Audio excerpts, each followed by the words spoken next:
Welcome everybody to Nerd Culture Productions Wrestling Podcast. We need a good name for this if it's going to be consistent. I am your host, Steve-O. You can find me on Twitter at L_Steve_O. And today I am joined by two of my buddies here. I'm really excited. From wisetake.com. This is Patio Joe. You can find him at Patio Joe Ref. He is one of the analysts for wisetake.com who is sponsoring our podcast today. If you guys want the best information for DFS for sports, go to wisetake.com, become a member. It's fun. I am part of the Wisetake Nation, part of the family. I do the MMA podcast for them, full disclosure, but it's a whole lot of fun, and these guys are the best in the business. Say hi for us, Joe. What's going on, Wrestling Nation? Thanks for having me on, Steve. Wisetake, we got all DFS sports except for hockey right now and soccer. So buy Day Pass, check it out. We got some great basketball content. I know you guys like playing video games. You also like gambling your money away. So play us a little DFS on FanDuel and DraftKings. So.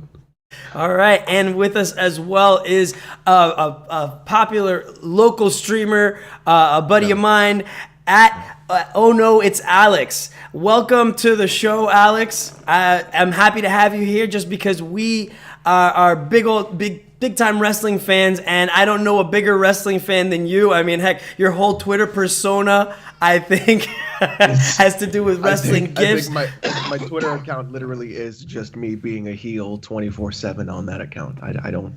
It's terrible. Don't follow me. So you can follow him at Oh No, It's Alex with two X's after his name at the end of the name. And we're gonna talk a little bit of wrestling today. I'm really excited. It's been a little while since we've been back, but I'm gonna start the new year off with a wrestling podcast, and of course we're gonna be talking about the Royal Rumble. This one is huge. This is probably one of the biggest Royal Rumbles ever because finally there's a ton of matches and the women finally get to participate. And I'm actually really excited for that Royal Rumble match as well as some of the other stuff on the card. So just real quick before we go into the match by match, I guess, breakdown for us. Letting everybody know we talk about everything, but this one's going to be mostly WWE related. We're probably going to sprinkle in a little bit of info about New Japan, what's left of Impact Wrestling, and whatever else we want to bring up. Joe, what is the match that you're actually looking forward to most on this card? And then I'll go to Alex after. The women's Royal Rumble, I'm looking forward to the most. I want to see how they book it, and I think it could be real interesting. Obviously, the rumors swirling around who might be coming might be surprising people. She keeps on trying to tell everybody that she's in Colombia. We know you're in Colombia. Yeah, we know. We know. Trust me, we know. Yeah. We know airplanes too. And they also exist, yes. Yeah, they exist. Airplanes, private planes from Mr. McMahon's jet exist at any time, could be in Colombia too. But hey, let's not get to that. It's not a multi-billion-dollar corporation that can afford a private plane to fly you back. No, they're just trying to make their own football league. Yeah. So I think that they can. They might be doing recruiting in Colombia too at the same time, for all we know. So women's Royal Rumble match. What about you, Alex? What are you looking forward to tonight? It's going to be the AJ Styles, Kevin Owens, Sami Zayn match because I think today will probably be the final pin that they'll need for, crossing my fingers, Bryan versus McMahon. Ooh, absolutely. I think that actually might. I don't think it's going to be solidified. I think tonight will probably show the final, nail in the coffin for this match to then proceed towards Mania. I don't blame you. And I tell you what, I was going to say that one, but just to be a little bit different then, I'm actually going to go and throw a curveball. And I'm going to say that the one I'm actually really looking forward to, besides AJ Styles versus Kevin Owens and Sami Zayn, which I think is brilliant, I think I'm actually really looking forward to the Usos versus Chad Gable and Shelton Benjamin, just because the Usos have reinvented themselves. I love the Usos. They have been putting on 5-star matches every time. Doesn't matter where you put them. Doesn't matter who you put them with. who you book them with. They are firing on all cylinders, and this is the first time I can say I'm an Usos fan. I love it. The Usos Penitentiary, I'm down, man. Well, I think the Usos have always done very good matches. I think the problem was that their gimmick, and they were very kid friendly, and everybody was like, you have something there, but you're just not getting that little piece that you need in order to be like really not relatable, but I would even say in the sense of just like, give me something more than just like your face paint and twin magic. Like, give me something that is besides that. And they've got the kid side now, and then they've got the adult side now. So they've really brought it all together. Yeah. So and that's why, like I said, I love great matches. I mean, it's even better if I've got a great story behind it. But these guys have learned, I've not learned, they've always had the ability, but they tell the story, and it's great. I mean, heck, I can reference you maybe 2 pay-per-views ago, I believe, or 3. It was Hell in a Cell versus the New Day, one of the best matches I've seen in a very, very long time. But getting started, I guess I want to get through the pre-show, much like everybody else does. The first match on the Royal Rumble pre-show is the Kalisto, Lince Dorado, and Gran Metalik versus good old TJP, Gentleman Jack Gallagher, and Drew Gulak. Exactly. I'm just gonna fall asleep during that entire. Well, match. the funny thing is that it's just, if they weren't trying to make it all spot fests and really put some stories behind it, I'd really appreciate it a little bit more. But you know what? The action will be all right. It's just not gonna be anything that anybody's checking for. I gotta say that unfortunately, now that Enzo is gone, they need some new stars really quickly in the Cruiserweight division. The Cruiserweight division is full of talent, and I think that they're just squandering it with bad storylines, bad acting, and just kind of relegating it to the internet, as opposed to really building up feuds in the right way. That should be a division that people come to see. Back in the day, Cruiserweight division was just too much fun, man. And now they're struggling to keep it on TV. You know, I mean, TJ Perkins is a guy who's a great performer, but I mean, he really needs to pay for acting lessons for him. WWE, please. Something. Jack Gallagher, for me, he's fun to watch. He's got a fun gimmick. He could be the next Sheamus, honestly. They just need to develop him a little more. And the guy that I'm actually really interested in this whole thing about is Drew Gulak. He is hilarious. He is actually a lot of fun to watch, especially with just his interactions with Enzo and stuff have been gold. And I think he's the kind of guy that you really could have leading a faction or really giving more time. He's the only guy on the Cruiserweight division, I feel, that, you know, has a good enough personality to hang, whether you put him in Cruiserweight division or not. What do you think? What do you think, Joe? What do you think about the Cruiserweights? Well, I think it's dying. They're dying a slow death right now, and that if they need to hit a home run with the new GM on Tuesday, whoever they announce, they need to. I would open up my checkbook to Neville and go back to him. Yep. He's still under contract. Yep. You got to go back to Neville. Yep. I maybe for a short time, they just signed Ricochet. Yep. I maybe put Ricochet in 205 Live for a brief time to get eyes on the product. But you got to hit a home run with the GM. Maybe you put a woman in that role, or maybe you do something, because they basically should fold after what happened with Enzo, and it's just not. Enzo. It's just, I wasn't watching before, and Enzo brought people to them, but still it just died off again. It's almost like, you know, every time that there's a 205 Live match at a live event, people just get up, and that's when they go and they get their mid-break or whatever. So my thing is, you gotta do something to build the storylines back, to make people want to watch. And maybe you don't have it, you know, a 30-minute show after, you know, maybe you bring back Talking Smack. I think that's what I would do. Yeah, that's not a bad way to do it. What about you, Alex? What do you think about the Cruiserweights? They need to fold 205 Live. Mm-hmm. Wow. To be completely honest, they just need to fold 205 Live. They have 3 hours of Raw that no one can stand. That hour of Raw could be used for those cruiserweights to really shine and build storylines inside of Raw, instead of having another hour that I have to watch outside of Raw online at your website, right? There shouldn't be a reason why I have 3 hours of Raw with a 25 to 30 minute promo in the beginning that really just takes up a huge chunk of time. And then when I look back at it, looking back at something like WCW, when you had all the cruiserweights, you never saw that separation of them between them and the main roster. You always had them together. And I think that's what's really been separating everything, is just because they're 205 pounds, and to be honest, they probably weigh a lot less. Not everybody in that locker room is huge. Look at Seth Rollins. He's not the biggest guy on the block, but he can do a lot of things. Like, to me, why is Cedric Alexander a cruiserweight? Yeah, it's a big. He should be on the main roster. Why is Tony Nese a cruiserweight? He should be on the main roster. Like, there shouldn't be this.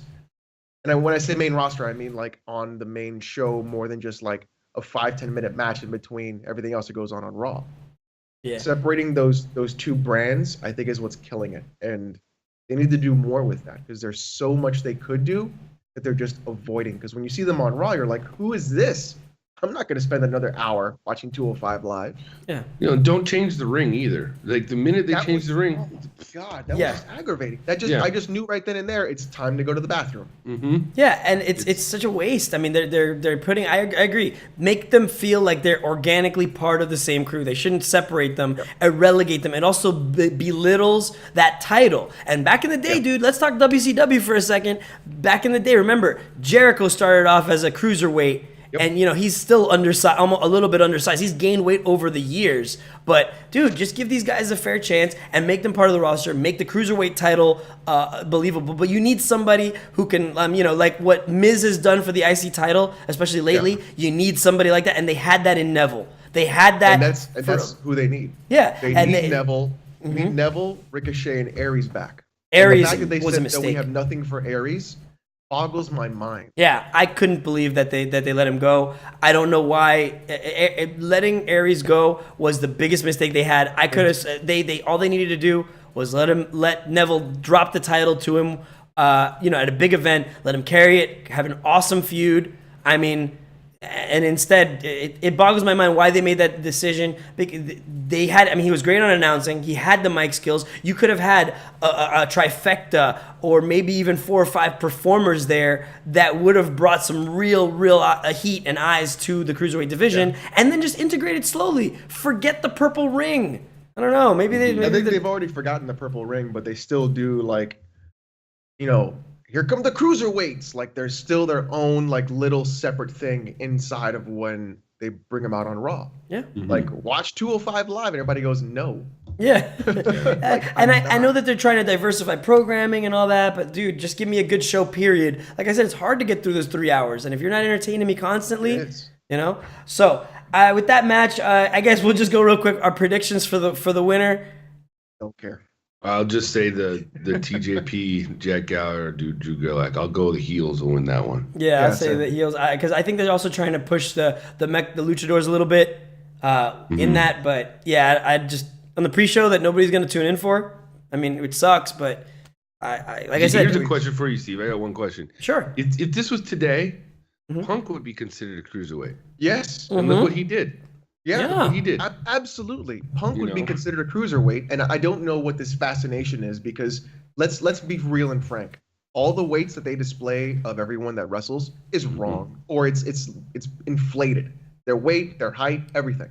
Seth is probably like literally 205. He probably literally is 205 pounds. Yeah, he's lean compared to I'm 6 feet and I'm 210. Like, I don't look like any of those guys, but they're probably 215, 220 pounds. Like, in reality, nobody there is. Maybe some guys are like lower than that. Absolutely.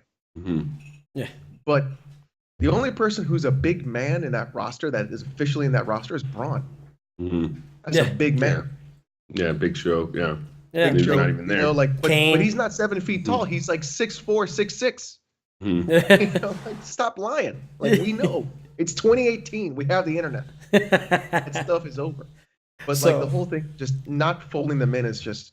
And I'm really worried about what they're going to do with Ricochet. I'm very worried about Ricochet. But do you think has they said he's going to be main roster, or is he actually going to go on NXT first? I think he's going to be NXT first because he was at Philly at the Takeover. So I think it's going to be NXT. Okay. But I think when he goes to the main roster, it'll be. How would you feel? Because he's thin. Yeah. How would you feel about, excuse me, what about Vicky Guerrero? I heard the rumor that Vicky Guerrero might be coming back. That'd be real bad. Yeah, that'd be real bad. Okay, so who's your pick? Who's your pick, Joe, for GM off the top of your head for the cruiserweights? Lita. Oh, dude, didn't even think of it. That's actually a solid choice. What about you? Solid choice. Yeah, I think, dang, I'm gonna have to go with that too. That'd be great. That would be good. So yeah, like a strong woman after what just happened, like come in here, whip them boys into shape, or Trish if she wanted to do it. Yeah, somebody Yeah, I feel you. All right, so moving on to the next match. It's about time. I gotta say, Luke Gallows and Carl Anderson versus the Revival, the Club. I mean, I'm happy. That's a pre-show match? It's a pre-show match. Yeah. Really? Yeah. Mm-hmm. What? Remember, that should be on the main. It should, but remember, we haven't seen the Revival at all because of they've been so injury prone. It was one the jaw, then the bicep. Yeah, I mean, dude, you cannot. I mean, that's stranger than fiction, man. To me, unbelievable that both poor guys. They've been dying to be on there. They beat up the New Day. They forced the New Day over to SmackDown, and then got hurt. Poor, and they've been waiting for a while, so I'm really hoping the Revival gets the love they deserve. And I'm actually liking the fact that Anderson and Gallows are finally getting a little bit of the recognition that they also deserve. They are a great tag team. They are a lot of fun to watch, and they just give them the worst stories and the worst everything. But putting them with Finn has been great. Now, my question to you is, I mean, are they heels? Are they faces? What are they now? Because I mean, Finn is so over that he automatically gained, right? But it's funny, from what I've read, Anderson and Gallows merch flies off the shelves, but they get no TV time or they job consistently to people. Because WWE are a bunch of nerds. Mm-hmm. That's really what it is. Anderson and Gallows, their merch flies off because they've got a great gimmick. They have the Bullet Club background. They know what they're doing. They're great in-ring performers. They're great on the mic. What else could you ask for? Like, literally, they are some of the best in people for tag team wrestling. But for some reason, they don't get pushed. I don't know if it's because of... They're not a WWE creation. Exactly. There Dang. you go. Yeah, there you go. Joe nailed it, I think. I couldn't have right put on it the better. head. Right on the head. Here's my thing about this match is that you got to look back on what happened on Monday night. One, Gallows and Anderson are the faces. Them coming out with the club and doing the whole thing with the DX, the Too Sweet, they're the faces. And then they just squash the Revival. So it's like, it's very, like, what are you going to do in this match? Like, I feel like if the Revival lose, you're like, they're just squashed now. But then you can't have Gallows and Anderson because you're trying to build them up. It's like, it's a really weird spot to put this match, in my opinion. Yeah, well, rumor has it that the person that was supposed to take all those bumps was actually Enzo. Enzo was supposed to come out, and because of those allegations, which actually, not to really get into it too much, but you know that already the person that accused him is known for making false accusations of stuff. Oh, she's a lunatic. Yeah. I saw some other video. Really? She is a lunatic. And I feel bad for Enzo because this could murder his career. Like, yes, for sure. I've seen some other videos, and this girl is a lunatic. Yeah, I haven't really looked her up. Is she really that crazy? Yeah. Oh, yeah. Yeah. But he got let go because he didn't tell WWE, right? No, he got let go because of the allegation. They don't even play with that, and I don't blame them. But it was a suspension first because they were like, "Oh, here's the within allegation." hours. Within hours, it was from suspension to release. Like, they don't play. They don't want that. Remember, they're still trying to be as kid friendly as possible, even though they're pushing the envelope. They let go of Seth Rollins' girlfriend, right? Because of the whole thing on the picture on her wall and stuff like that. Yep, they don't play. So it's like, I'm really hoping that it gets cleared up. I mean, but I think it did irreparable damage to Enzo's brand, his career, and that's so unfair. Look, if he's a douchebag or whatever, fine. If he's a bad person, then let him go. He doesn't belong there. But if not, that's unacceptable, and that sucks. That sucks for him. So, but if he is guilty of that, then I don't ever want to see him on TV ever again. Yeah, I'm not saying he's going to be on TNA then. Lunatic, but obviously I'm not saying lunatics can't be raped, but Yeah. you see what she says and you're like, okay, but then you see this other video and you're like, well, this girl is definitely capable of making something up. I'm not. So Well, let's give him the benefit of the doubt. yeah, That's what exactly. We'll go there. There's always an let's let innocent it- until proven guilty. Yes. You can't just immediately Let's let the launch process into play that. out. That's what I Let the say. process play out. Let's see what really happened before we start jumping the gun and firing off shots. And I could see Enzo doing that too. He seems like Yeah. an ass too. You look at him. You're Well, like, I mean, he is the guy that got, he's the guy that got kicked out of the locker room, and he doesn't mind. Usually, Really? guys get kicked out of the locker room. They're like, "Hey, listen, I'm sorry." The guy has shown no remorse, but at the same time, I mean, he's built up his brand immensely, where he's hobnobbing with stars and stuff. Who knows? That I don't know how long that'll work for him. Hopefully, this whole thing will humble him a little bit, and maybe he'll be a more likable guy in the back at least. But whatever. Either way, we'll leave it there. Innocent till proven guilty, and we hope the process plays out where everything turns out well. But back to Anderson and Gallows. Yes, Enzo was supposed to take the bump. The Revival instead took it, or at least one of the guys from the Revival. I don't know which is which yet. So, but you don't know which is which. They're clearly different people. No, I know, but I don't know which is name because they're always coming as the Revival. They never say this one is Anderson. Which one is Anderson, which one is Gallows. I don't know which one is Wilder and which one is Literally, Anderson Gallows had the same bald head and the same beard, and you can tell them apart. But height. I think the height. I think it's the height that Steve notices the most more than anything, rather than like the Revival. Yes. Oh, jeez. And the Revival are near and dear to my heart because watching them grow in NXT, watching the Authors of Pain, DIY, and the Revival triple threat match for the tag titles during that takeover was probably one of the best matches I've ever seen, period, in wrestling.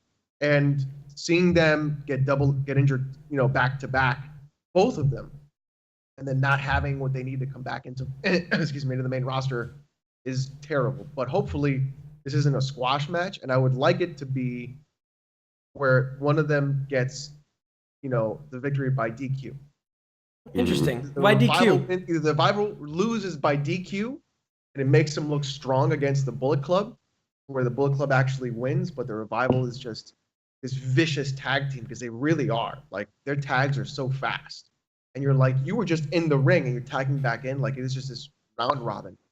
But having a DQ or something along the lines of like interference run in, some to really keep the Revival or keep the club strong, but yet bring the Revival up, I think would be the best course of action for that match. Now, do you partner up, now real quick, now this is just booking questions, but do you partner up the Revival with somebody who's already popular to really bring them back into the fold for that DQ? Because I love the idea of giving Anderson and Gallows the win, but at the same time making the Revival look strong.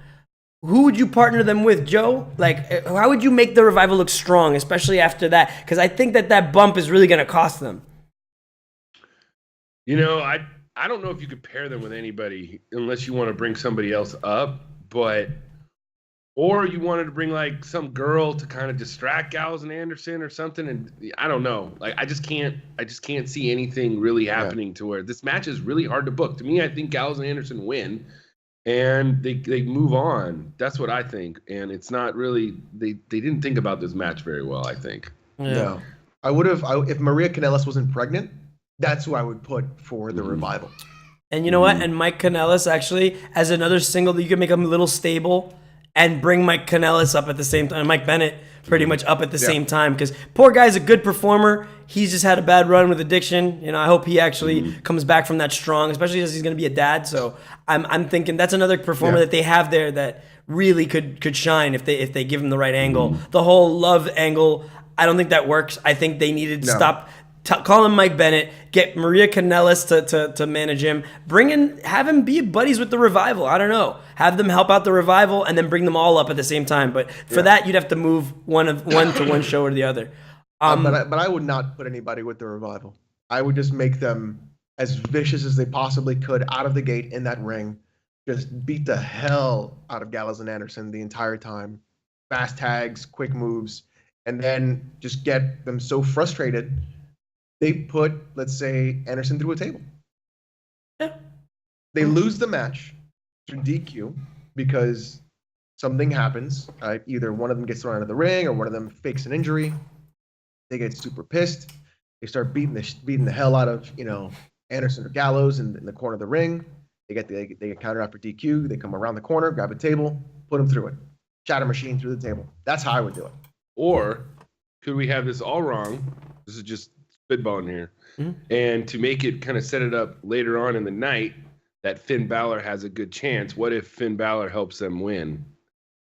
And then it's like they both enter the Rumble too. Ooh. Gallows and Anderson. So now you have, look, they're all going to be in the Rumble. Finn Balor's got a chance to win this thing.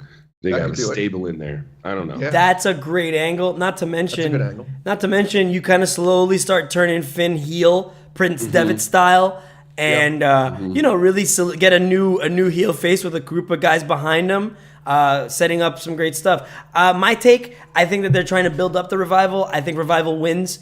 I think that sadly Anderson and Gallows' job. Nobody really watches the match, but they mention it on Raw, and then they start, just like Alex said, booking the Revival as a really strong tag team. Especially after that, you want to erase Raw 25 from the minds of everybody because you just want to erase Raw 25. Period. Yeah, I mean, that was a terrible show. We could do a whole podcast just on now. Just on that. The second I saw the Ico Pro banner, I was like, "This is going to be good." Yeah, and then it was like, "This is bad." Yeah. The first segment, I was like, "This is cool," and then it was like a slow, painful death. It was 2.5 hours. I was like, "Oh man, Stone Cold came out, didn't say a word. You got some '90s era Raw back. You're like, this is going to be great." And then it was just like this.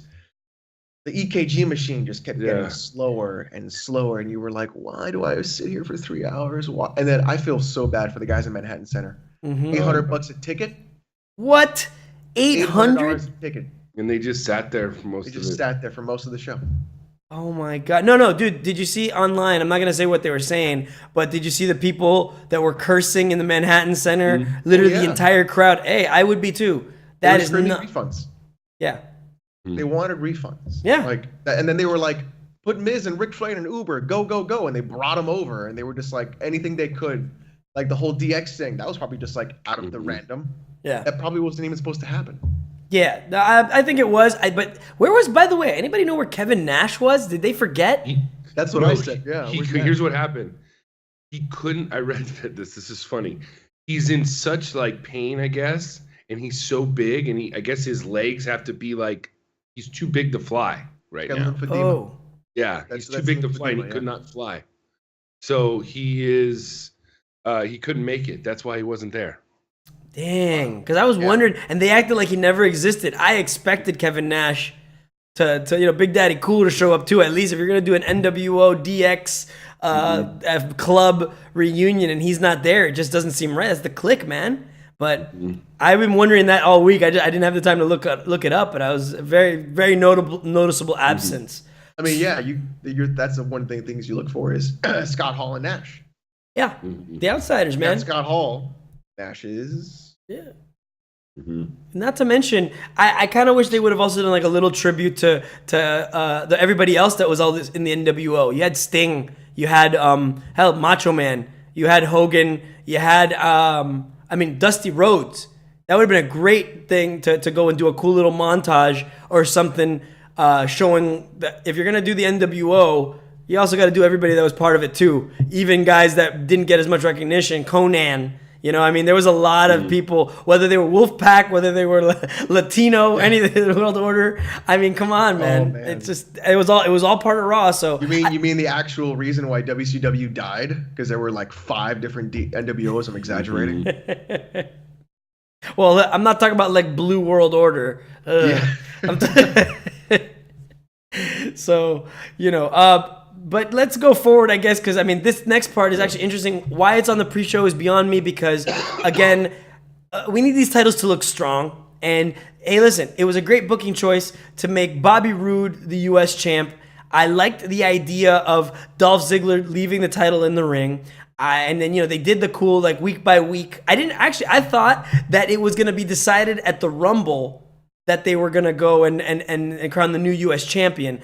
And I would have put that to start the Rumble. but instead it's on the pre-show, and Bobby Roode won it on SmackDown. And as nice as it was, I guess, for Bobby Roode to win it, you knew he's going to hold the title eventually. I would have probably started him on Raw and actually made him IC champ as a heel. That way you keep the Miz's momentum going for for that title. But Bobby Roode being the champ, obviously open challenge. Now let the speculation begin. Who do you think comes out? Let's start with Joe. Who do you think comes out to face Bobby Roode for his first title defense? I think it's going to be underwhelming because it was somebody big. They wouldn't put it on the pre-show. Yeah. So I think it's just going to be like Jinder Mahal is going to come back out. And I don't think it's going to be Dolph Ziggler either. That'd be stupid. So I think it's going to be like Jinder Mahal wanting a rematch or something. Because you could put both of them back in the Rumble later on too, no matter what happens. That's what I think. I don't know anybody else. Nobody really comes to mind like, ooh, Baron Corbin. That's exactly what I was going to say. It's going to be Baron Corbin. It's going to be Baron Corbin. Please no. It is going to be the one wrestler that I personally get in the face of every time I go to a live show. Like, I personally get in his face every single time. I do not like him as a wrestler. I think he shouldn't even be on the roster. He's only there because he's big, and even then, he's not even that big. He blew a lot of opportunities. He blew a lot of opportunities. I mean, not even just that, but I think also his backstage, in the locker room personality is not what it should be. I think I think he feels like he's a good wrestler and he isn't. I think he feels like he's also a good character and he isn't. Like, there's just so much. When I see Baron Corbin, I go, "What are you doing? Like, what are you doing?" Was he was he part of NXT? I mean, yeah. Yep. Did he do anything in NXT? Nope. That's what I'm saying. Like, this is a guy that you could have built up slow. I have like theories that, like, I don't know how he got on the main roster so quickly. He could have been actually somebody that they could have built up. Battle Royal Memorial too at WrestleMania. Like, you give him the Battle Royal Memorial.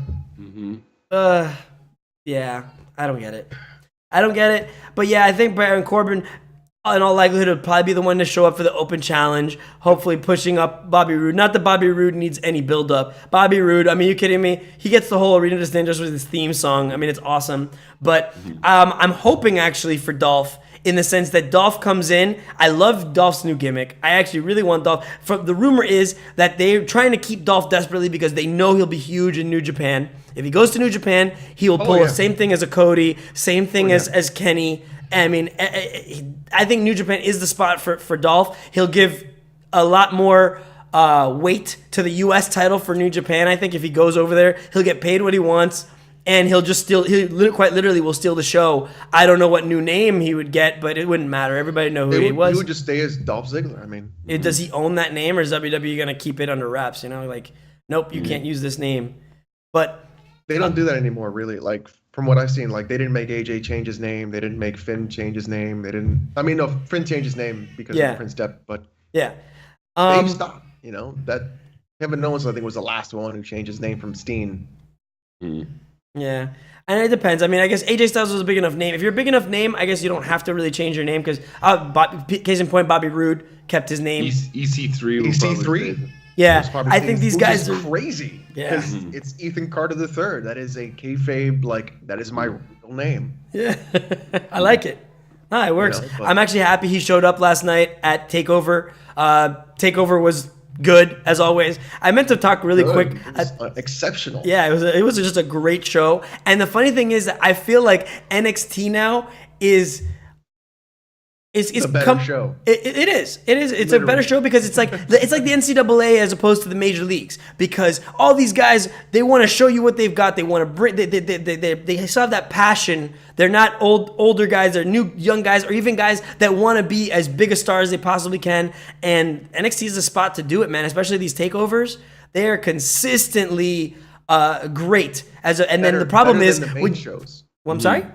They're better than the main shows. Yeah, and that's the problem that WWE is having. Is if you got your young talent, your hungry talent murdering these shows, and then you've got your main roster talent phoning it in. Is it bad writing? Is it bad writing? Because I know these guys know how to wrestle. It's just I don't know, because it's like I think Triple H is doing such a good job with NXT that it's hard to follow it up, especially these things that have been established for years, and everybody just thinks, okay, it's gonna go this way. NXT is always surprising us, and NXT is always just putting on a great show. Even the worst NXT matches lately are better than some of the main roster stuff that they get in, and I mean, they gotta start letting Triple H take the reins more and really get some better booking or better storytelling, because I want them to stay as big as they were in the 2000s in the Attitude Era, and they're faltering in that sense. I mean, right now I heard that they're even thinking about going off of TV, or if they do, they might be shortening up Raw to 2 hours, and it's just because there's a big drop off. I mean, I love wrestling, but 3 hours, you better make it worth my while. And I remember Attitude Era, dude, you wanted to watch all 3 hours because you were flipping between Monday Nitro and them, and you were like, you just didn't want to miss anything back in the day. I don't feel that. I can miss an episode of Raw and not really kick myself if I missed it, nowadays. So, I don't know. But I think NXT is killing it. And this would also be a good time for a call up. The United States title, he may not win. Whoever gets called up or whoever challenges may not win, but it could be a great way to bring some new talent to the main roster as well for SmackDown, especially. What I would like for a call up, even though it's not going to happen, Velveteen Dream versus Bobby Roode. That would be fun. That would be a great match. But like speculative wise, I think it might be Cassius Ohno. Ooh. Because of his loss the other night. Yep, great match. But did they turn him full heel? Velveteen Dream. When we talk about how amazing that guy is, I know I'm segueing off the topic, but that guy's so good. He's so good. He's a lot of fun, man. And when I first saw Velveteen, I was like, this isn't going to work. And then I was like, okay, you know what? You got me. Dream, you got me. Like Dream and Aleister Black was one of the best matches ever. Yeah. No, it's great. This guy's working. Velveteen Dream's working hard. I mean, look, and you can tell that I like, at least now, the culture of wrestling nowadays. I like this reality era that's coming up, just because of the fact that now you're getting guys that it doesn't matter their weight. It doesn't matter if you got a good gimmick and you go all the way with it. You can really carry yourself to wherever you want. Case in point, a little Ring of Honor talk. Dalton Castle. What an awesome performer. Joe, have you seen a Ring of Honor show? No, I haven't. Dude, I haven't. It's life-changing, dude. Ring of Honor is firing on all cylinders. I love that they have talent from New Japan in there. And Dalton Castle just finished taking the world title from Cody. And, dude, what an amazing performer. I got to see them live, and it completely flipped my perspective on what a wrestling show should be. Yes, they break the fourth wall a lot. Yes, it can be spot heavy at times, but man, is it fun. The whole 2 hours that I was there, I was a kid again, and at the same time, I really enjoyed it. And yeah, it was a small. It looked like a small venue with big time wrestling. And I recommend anybody who gets a chance, go watch New Japan, go watch Ring of Honor. Do yourself that favor, because you'll be a kid again, or you'll just see some great wrestling. And they tell stories without saying a word. You don't need to know. You don't need to be following Ring of Honor to know that the story. It's really easy. I mean, a lot of it is mostly just main event centered, but you don't care. I mean, and a lot of that talent from Ring of Honor is slowly but surely trickling their way in. War Machine just got signed to NXT. And they were also a lot of fun to watch in Ring of Honor. Man, wow. Like I said, they put on a great show, and it doesn't matter. In Ring of Honor, they don't really have it divided much. Yes, they have a couple titles, but you see, oh my gosh, I can't remember his name, but Hamburger and War Machine, Cheeseburger. Sorry, Cheeseburger and War Machine did like a little tag match at the event that I was at, and it was so much fun to watch. And it's this little guy. Pounds. Yeah, he's like 80 pounds. He is just a rail. Yeah, and it was fun to watch. If you haven't seen Cheeseburger, like you said, sorry, it was a while. It's been a while. See Cheeseburger, and then if you get a chance, see War Machine and see how completely different these styles are, and somehow they made it work. Not to mention, you've got these Bullet Club members, Adam Page. That guy moves like a cruiserweight, and he is a big guy. You've got like the villain Marty Scurll. My goodness, like every one of these guys is great performers, and I'm looking forward to seeing them on the big stage sometime soon. Dalton Castle is currently your Ring of Honor World Champ, and he took that from Cody, and that was a great match. And he's just carrying that title all because of his gimmick. It's so weird. If you follow Alex on Twitter, you'll see he posts some hilarious Dalton Castle tweets, and it's just so funny to me because the guy's personality shines, but at the same time his wrestling speaks for him. It's not just like a Goldust type gimmick where it's like really bizarre. I've got the wrestling to back it up. No offense to Goldust, I actually really like Dustin Reynolds. He's a great performer. I just mean more like where they never did anything with him. You can see that Dalton Castle's personality cannot be contained, and then they won't push him down. But that's my little segue about Ring of Honor. I had to promo them just for a second because it's just too much fun to not watch that. So you guys get a chance. You see it on whatever channel it is. I don't even know it's on the off channels. Check it out. Do yourself a favor. Enjoy it. It's gonna be great. It's great. But back to WWE stuff. I would love to see some. Like I said, I want to see Dolph Ziggler. I want to see Dolph in a WrestleMania before he goes to probably New Japan or anywhere else that will treat him better. Unfortunately, McMahon just doesn't like him, and because if Vince doesn't like you, you're done, man. You can't do anything. Right there. I was shocked that they even let him get the U.S. title, and I don't know if that was a shoot or a work, but and for those of you who don't know what a shoot is literally a real life thing happening on camera. You know, like this, and because it's happened before. CM Punk left the WWE, and he was very candid in his final appearance about what he didn't like about the company. But like CM Punk, I think it was a total work. I think everything CM Punk did was a work. You think so? I think everything he did was a work. I think he was involved in all of it. I think he was like, look, guys, I want to quit. How do we do this? How do we make it? How do we do this? Like, I think he was involved in all of it. I think everything he's done has been a work, and everybody's and he just sells it so well. You're like, oh, that was a shoot. Triple H lost CM Punk just like McMahon lost Brett. Like, I think that's what he was going for. I think it was a total work. If it was some great writing. I'll tell you, it was some great writing. That pipe bomb, I watched that like once or twice a year just because it was so well done. It was so wow. I don't know. It was big. The pipe bomb that he just sat in the front, dropped the belt, and was like, you know what, man, I'm done with this, and then called out everybody. And it's funny because he even talked about how he doesn't really like John Cena, but he respects him at least because, you know, I thought it was great. And, you know, I'm hoping that with Dolph, I guess it's probably more of a work. I love his new angle, and I think that's the thing. I think that Dolph could have been a good world champ or a good SmackDown champ or something, and they didn't do anything with him, especially with his program with The Miz. I don't know if you guys were watching when he was feuding with The Miz back and forth for the IC title. And it was great wrestling, and it just sucked that they didn't see the potential there. But The Miz capitalized on it. The Miz really has taken that IC title to another level, absolutely another level, and I'm all the happier for it. The Miz deserves everything he's getting. I even read rumors where he might even be in the WrestleMania main event, and I love it. I hope he is. So doing his best work. Yeah, no, just like I love these reinventions of these guys and how these guys are coming up. Because if it wasn't for The Miz, let me tell you, Raw would be a lot more boring. Pay that man. Keep that man on your roster. He makes everybody look good. Now let's see. This was just the pre-show, and we already had tons to talk about. Let's talk about the main card finally. So, SmackDown Tag Team Champs, the Usos, versus Chad Gable and Shelton Benjamin in a 2 out of 3 falls match. To me, this just seems like they're about to put on a wrestling clinic.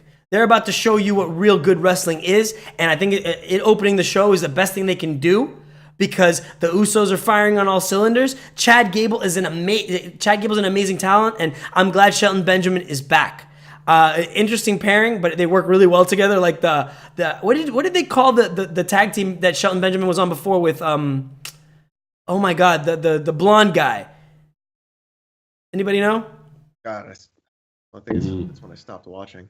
Yeah, no, it was that was a great tag team. You know, I can't remember what they're called, but props to them because they were fun. They were great wrestlers. I'm glad Shelton Benjamin's back. Do you think that they actually let the Usos drop the belts to Gable and Benjamin, or do you think that the Usos just continue on winning?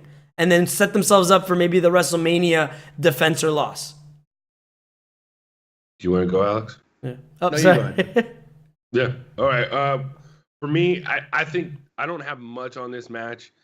You guys seem to like it a little bit more than I do. I just think that they're going to win. Shelton Benjamin and Chad Gable are going to win and win the titles, win 2 out of 3. So, Okay. yeah. Simple, effective. The symbol of that, I just don't. I'm not. I like it. It's going to be interesting. I think it's good to start the match off, but in the end, I will probably forget that match. I'm just say let's move on and let's go on. That's what I think. It's with my personal preference. I understand why some people like it. It's just my personal preference, and I think I follow Raw a little bit more than I follow SmackDown. So it's kind of like, okay, I see those titles. Okay, good. Let's have Shelton Benjamin and Chad Gable. Let's change it up. Because here's a problem, and this is a totally different issue, is WWE doesn't put much emphasis on the tag division anyways. Right. So, it's good that they're on the main card because you think that one of these tag matches should be on the pre-show, but that's good that they didn't do that. So, Chad Gable and Shelton Benjamin are going to win. That's my prediction. What you got, Alex? I was going to give it to the Usos, but I think after what happened with the DUI recently, I think it might go to Shelton Benjamin and Chad Gable. Oh, that's right. I don't think it's going to be punishment, but I think they're going to want to take the belts off him just because of the heat with the DUI issue. But I think that's what's probably going to happen. So I think Shelton and Benjamin are going to win. I think Usos might leave for a little bit just to cool off that DUI issue and then come back win their titles again, probably at maybe Mania, and then continue from there. Solid prediction. Yeah, I didn't take into account the recent DUI. That sucks. I mean, they don't have any tolerance for that either. So yeah, honestly, it probably would be punishment. They don't want that kind of stuff. No matter how good your match is, they really are trying to appeal to a lot of people. I'm gonna go and I'll go be contrarian. I'm gonna say that still, hopefully, it flew under the radar since it wasn't super big news. But I think the Usos retain in a great match. They go 1-1, and then at the end, some craziness intensifies. Who knows? Maybe even the New Day comes out, interferes, or somebody else, and they set up for a WrestleMania Fatal 4-Way between tag teams for Mania. I think it's going to be set up. It's going to be the tag division. Funny enough, steals the show lately on these, and it's partly because of the Usos and the New Day. I'd love to see them all in a ring, bring in another solid tag team from the SmackDown division, and set up for a new champ at WrestleMania. That's my take. I think the Usos retain. We've been hearing about Authors of Pain for the last 5 months coming up, and why don't they just? It would be great. 2 out of 3 matches, and then they stop it and they just destroy everybody and say sorry. Yeah, but I would really hate AOP. Yeah, you don't like them? Okay. Yeah, no, I'm not a big fan either. They're okay. But the thing is, what I see a lot of the time is that everybody else has to carry the match for them. They just look like they're imposing and dominant. I'd like to see some wrestling. I'd like to see some good stuff. I'd like to see them talk. The Usos build themselves up. Gable and Benjamin build themselves up. The New Day. I mean, I get it. They've got the original Legion of Doom's manager being their mouthpiece. But I need to see a little bit of personality. You can't be a wooden board and their names are Occam and Razor. They are literally Occam's razor. I just can't. I can't. I know. Dude. I can't. I know. I really cannot. Just like Occam's razor. The shortest distance between the most logical answer or the most simple answer is usually the right one. Yeah. You name them. Yeah. And then they don't talk. I think they're Samoan, right? Occam's razor, smash. I mean, that's it. Yeah, it's just like, and then Paul Ellering just, I get it, fist out, go get them. You're the bad guys, but no, it's not that you're bad. It's kind of like why people boo Roman Reigns. Mm-hmm. Yeah, right. That's a great way to put it. We don't boo Roman Reigns because of anything. We boo Roman Reigns because we see through the facade. I don't like AOP because I see through the facade. Yeah. Nah, I mean, that's it. I mean, long story short, you know what? Authors of Pain coming in would be a good way to bring them up, but I guess they need the mouthpiece. I mean, for me, I would actually go and leave their manager at NXT And I would actually All make them NXT? I would make them Paul Heyman guys.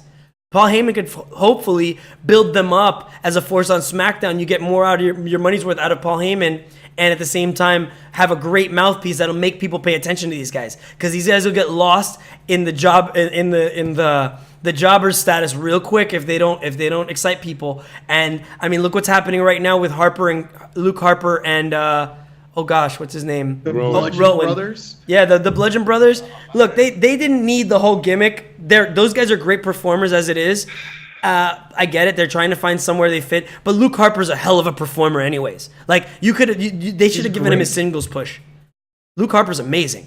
And he's one of those. That Randy Orton Luke Harper match, everybody thought was going to be trash, but it became like one of the best matches of the night. Yeah, and that's what I'm saying. Like, he does not need, his wrestling speaks for him. You just need to let him speak. You know, they want to make him this silent badass when he clearly has mic skills, and you know this. Like, it bothers me that they waste talent. I get really annoyed about that, because they've got a ton of people that could be main eventing, or a ton of people that could really be show stopping for them and really bring a lot of eyes to the product, to WWE, and then make you want to watch. So that's what bugs me, but that's a whole other segue. Again, could be Harper and Rowan also in the main, in the SmackDown tag team match at a Fatal 4-Way at WrestleMania.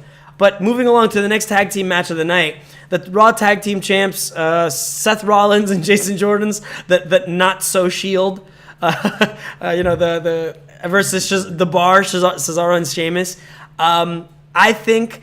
I'll start off with my prediction, and then I'll go to Joe and then Alex.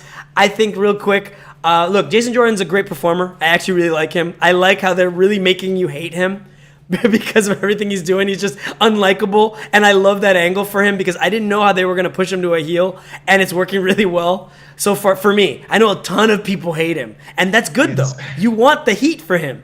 But it's not. Go ahead. And yeah, and then it's just, they make him so corny. It's bad that it's so bad corny that it's good, and I love it. But he's gonna go heel eventually. He's probably gonna face off with his dad.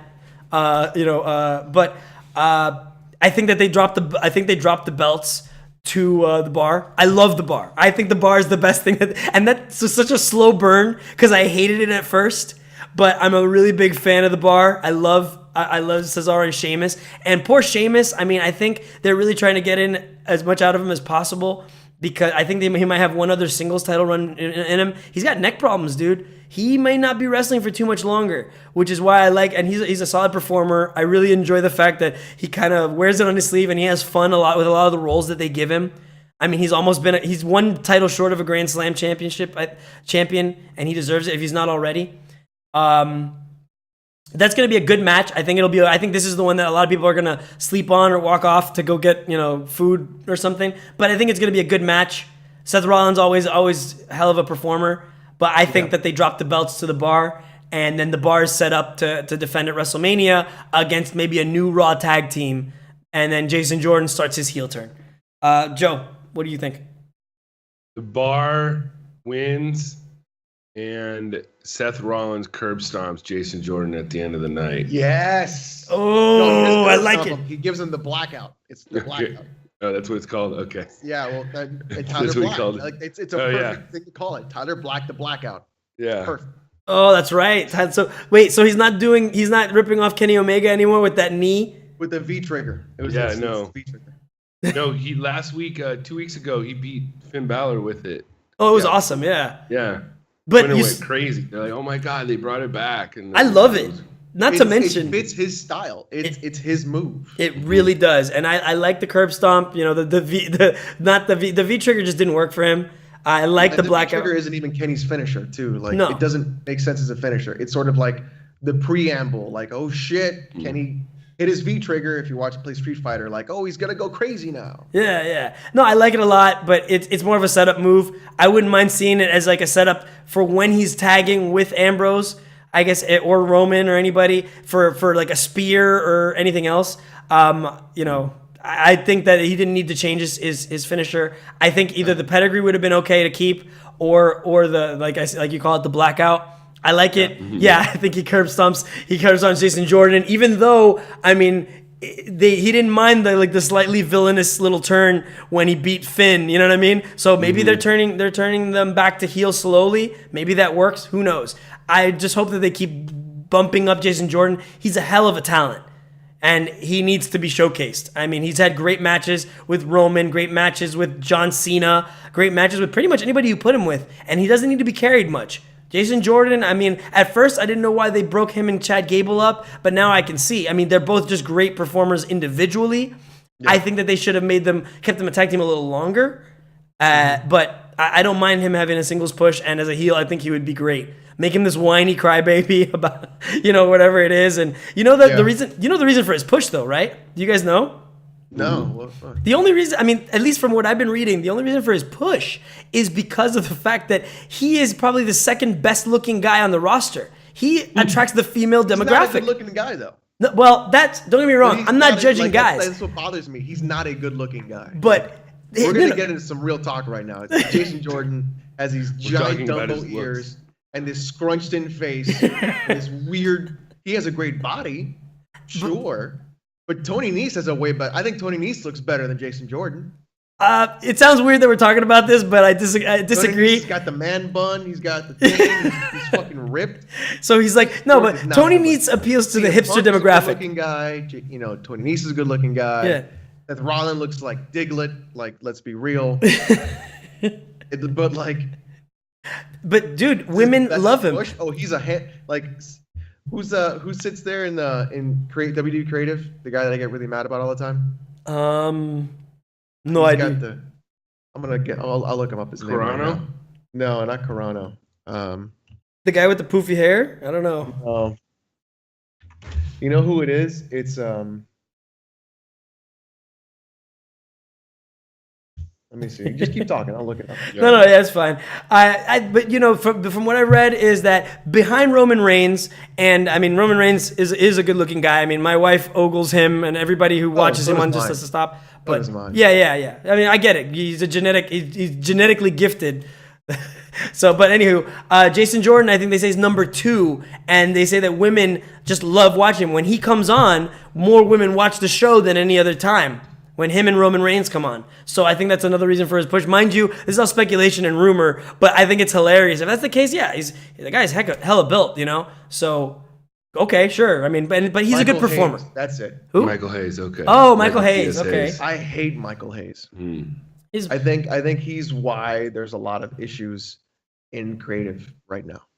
I think that they need to stop letting people that have been there a while. You want to oversee, but let creative do what they do. You see what happens on SmackDown. SmackDown's creative is fantastic. It's fun. They're always surprising you. Great stories. Raw, I think, is taking a little bit of their writing team because Raw's writing has gotten a lot better. But I'm gonna move right along to the next one. Thanks for looking that up. AJ Styles versus Kevin Owens and Sami Zayn on a 2-on-1 handicap match for the WWE title. Bro, in my wildest dreams did I ever think that I was going to see this kind of a match. I mean, it's hilarious to me, but I'm a full-fledged fan of the yup movement. Yup. I think it's so fun. So good. And it's because they're finally letting Sami Zayn shine. I love him as a heel. He's so he's that guy that you're not wrong, but it's just great. This whole thing, making him Kevin Owens' guardian angel, and at the same time putting 3 of the best talents in WWE in a ring against each other is gold. I don't know how it's gonna play out. I think that obviously I don't know what they're gonna do with this, but I think Styles retains. I'll just give you my take right off the bat, and then I'll go Alex and then Joe for this one. Alex because Styles, I guess, is too close to WrestleMania. Any other time, I'd say you'd have a hilarious just story where you've got 2 guys as the WWE champ, and especially Zayn, who's never been champ of pretty much anything, and he's one of the most deserving guys on the roster, period, to hold a title. And it bothers me that they haven't given him a belt already. And Kevin Owens is gold. Kevin Owens, I started hating him, and now he's one of my favorite wrestlers. Like Owens until I had to tell you about Owens, and you were like, "No, I still don't get it. I don't know." And then I think it was at the Royal Rumble that we went to, and you were like, "I'm convinced." Yeah. I'm done. I am not convinced. And I was like, "I told you." because I was watching Owens since he was in Ring of Honor, do with El Generico, and like that's Sami Zayn. So they were doing some really great stuff. But putting them together is great. I love their whole little feud with Shane McMahon. Everything is gold. These guys need to always be main eventing or pretty close to the top or holding a belt in the meantime because it's not fair to the fans or to them. They perform and they deserve all the accolades. They're just fun to watch, and they're one of the reasons I still watch pro wrestling. I'm a big fan of Sami Zayn, and I'm glad for the heel turn. They've developed it right. They've built it up slow, and he's just been a gem for the SmackDown lineup. Alex, what do you think? Who walks away with the belt? AJ retains, but I also think that, like we talked about before, this is going to be where they put the final nail in the coffin for Daniel Bryan versus Shane McMahon. Yeah, that's also a build-up. What about you, Joe? I think I have a little bit of a different take. I see the whole Bryan and Shane thing, but if they don't, they could do that. And at the same time, I think AJ Styles retains, but I also think that we're starting to see the cracks that's going to lead to Sami Zayn and Kevin Owens at WrestleMania. Oh, That's man. Because they're basically doing the same thing as they did last year with Jericho and Owens. Yep. Tell me this isn't the same storyline just on SmackDown. You insert Sami Zayn with the Jericho character. One of them's going to turn on each other in the next couple months, and we're going to have Owens and Zayn at WrestleMania. Wow. Interesting. You know what? I don't want to see them feud. I want them to fall apart organically just because of the fact that we've already seen Owens versus Zayn before. It's been great. We just saw it like over a year ago, but they will still shove it down our throats thinking it's a new thing. I was at a Raw really either right after the Festival of Friendship. That was it. I was at the Raw right after Festival of Friendship. Yeah. Owens just stood in the ring alone and was talking. Called. Yeah. Just the a-hole just the whole time. Like but the thing is, like, having Sammy and Kevin Owens, that's never been a bad match. We've seen that match for like 11 years in Ring of Honor as El Generico. So I mean, hey, do it. That's fine. Like, go in and like when Steve and I were at the Rumble and Zayn came out and they're literally just in the ring, just punching the hell out of each other in the middle of the ring, and you're like, this is perfect. That's what I wanted. Thank you. Like, I'm okay with it. Yeah, see, I want more new stuff, but you know what? A really fun wrinkle would be that you make them co-champs. You make them co-champs, and that's where the cracks happen. Because so far you haven't seen any tension between them at all. That's why it would be weird. So the only way you build tension is one wants to be champ and the other wants to be champ by themselves. So maybe the biggest surprise of the night would then be pulling one over on AJ because AJ can get it back in time for WrestleMania.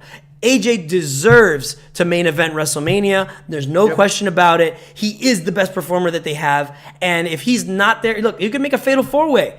One of the things that people are saying is maybe Shinsuke, because they haven't developed Shinsuke very well, lately, might be Shinsuke pulls off the Royal Rumble win, leading to a fatal four-way at the at WrestleMania for the title, and anybody could take it.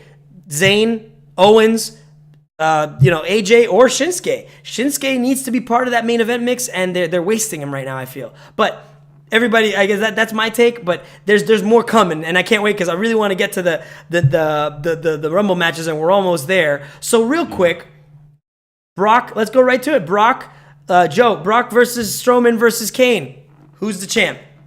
Brock Lesnar wins. He pins Kane. It's very simple. There's no way they're taking the belt off of Brock Lesnar. Yep. They had him built up for over a year after beating Goldberg when you want Roman Reigns to beat him and be the man. There's no reason for Strowman or Kane to win this match. Brock Lesnar wins and beats Kane. It's easy. Yeah. Yep. I mean, that's what we're expecting. Kane is the red herring. Yes. There's no reason for him to be in this match. I hated when they brought him back, and all of a sudden he's this scary force powerbomb people. I'm like, dude, Kane is such a has-been, and you bring him back and try and build him up as like, I'm supposed to believe now that this guy's gonna win the title? Come on. Yeah, they could have done a lot with that. I mean, I don't mind Kane because you need somebody other than Braun as a big man, I guess. They could have if they. Braun versus Brock would be killer. Yeah, exactly. That's all you need. It's just those two. The thing is, they just don't want anybody to pin Braun. Yeah, Braun's too good right now. Except for Reigns, but But even then, the matches with Braun and Reigns, there wasn't any pinning, was there? It was more like put him in a dumpster, put him in an ambulance, or like there wasn't. Oh, it was an ambulance match. That's right.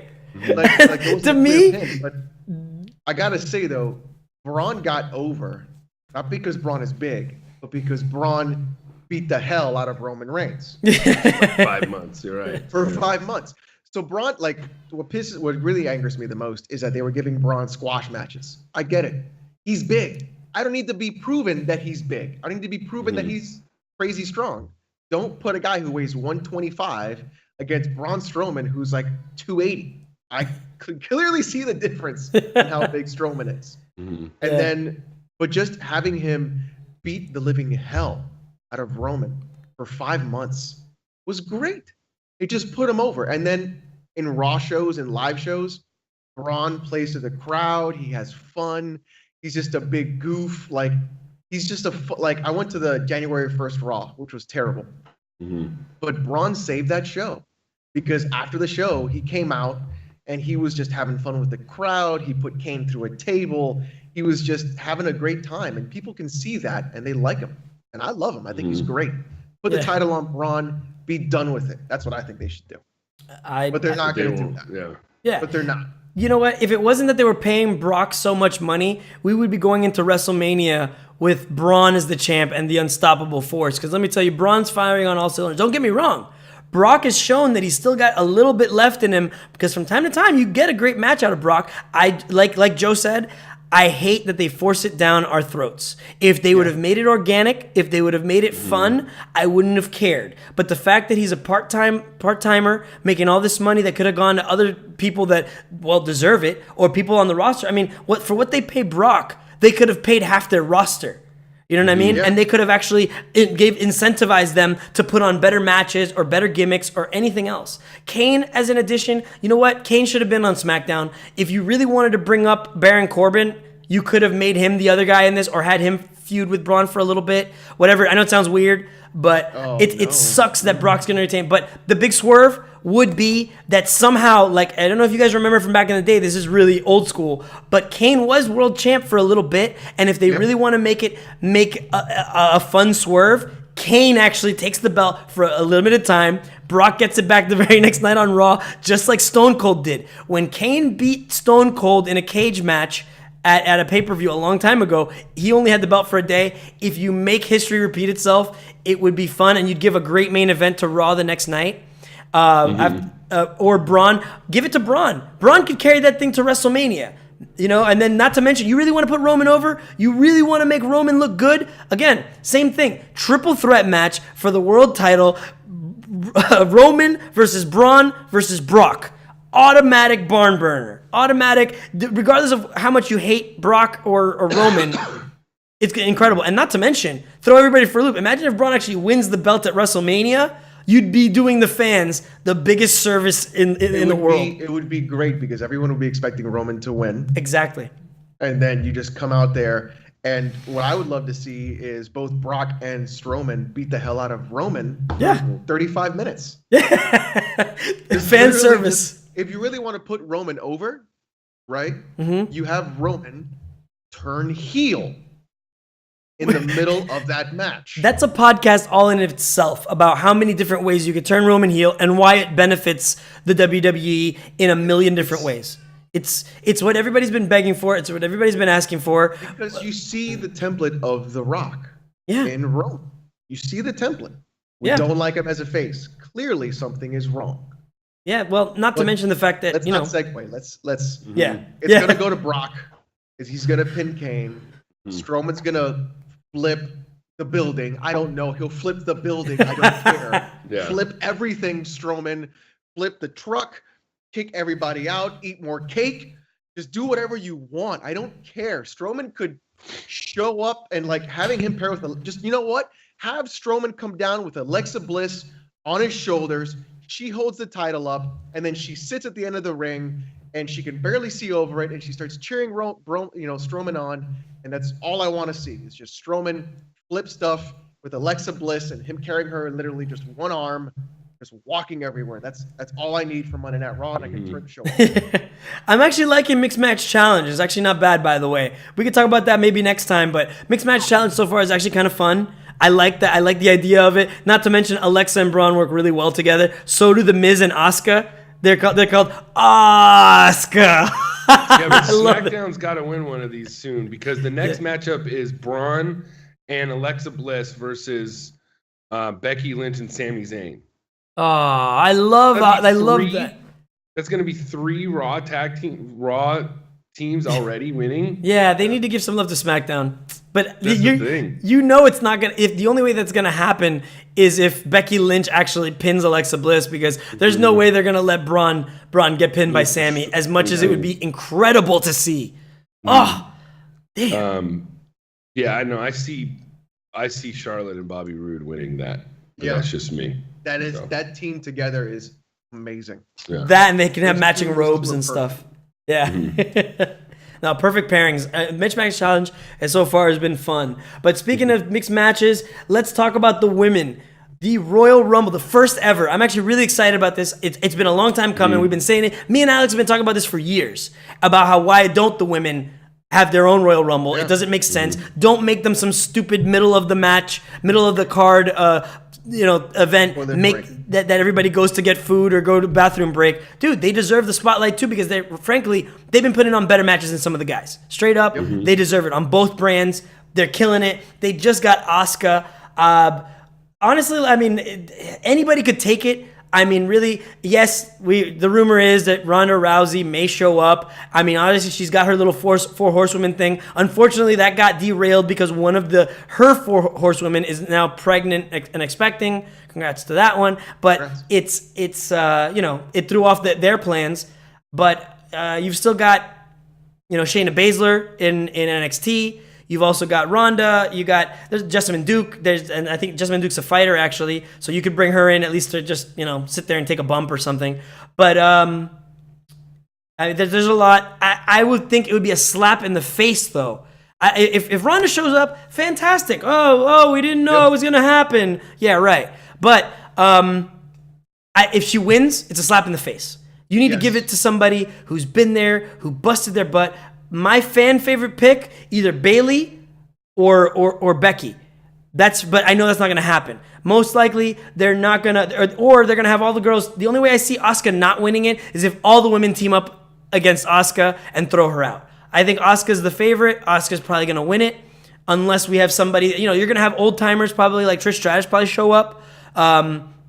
Maybe Lita, since she wasn't on Raw 25. I don't know why she wasn't invited. That was the stupidest thing they could have done, considering she was pretty much, besides China, she was the woman. Era girl. The Attitude Era. She was it. Yeah. Like, that was the woman where you were like, and then her and Trish. It was Trish, right? Yeah, Trish Stratus. And you were like, you guys are main eventing Raw, and it was like, what? And like, they killed it. Yeah. They killed that entire thing. And so I mean, I don't know. That's my take. My hot take is Asuka wins, even though they could have used this to push somebody. They could have finally given even Nia a title shot. They could go and there's anybody could take it. Remember, there's also the Money in the Bank that Carmella could cash in at the end of the match if there's who knows. I don't know if Alexa's, I guess, taking the night off because there's no point for her being in there, and she doesn't look like she has a match there tonight. So, yeah, I mean, no, never mind. No cash in, but anybody. I just thought about it. I was like, whoops. Wait a minute. She would go after Charlotte anyways because she's on SmackDown. Yeah, that's true. Yep. All right. So, what's your prediction, Joe? Who wins the first ever Women's Royal Rumble? All right. So here, there's 4. I just wrote down 4 storylines going into this Women's Royal Rumble match, besides even getting into who's going to win. 1, when does it go on? They could open the show with this. That'd be a strong start. Close the show with this. Yeah. They put it in the middle, it could get forgotten too. That's true. Okay, that's 1. 2, we have the Rousey issue. Is she coming back? She's telling everybody she's in Colombia. Like I said before we started, we know you're in Colombia. Okay. That we know. Yeah, sure. 3, whoever wins, what's the most marketable match you can have? Okay, is Asuka Alexa Bliss at WrestleMania the match I want to watch? No, Alexa Bliss going to get crushed. They haven't built her up enough. She's to me, I feel like she's got a great character, but I've never thought of her as a credible champion. And 4, will Stephanie McMahon get involved? She's down at ringside, is going to be on commentary. It's very, That's very awesome.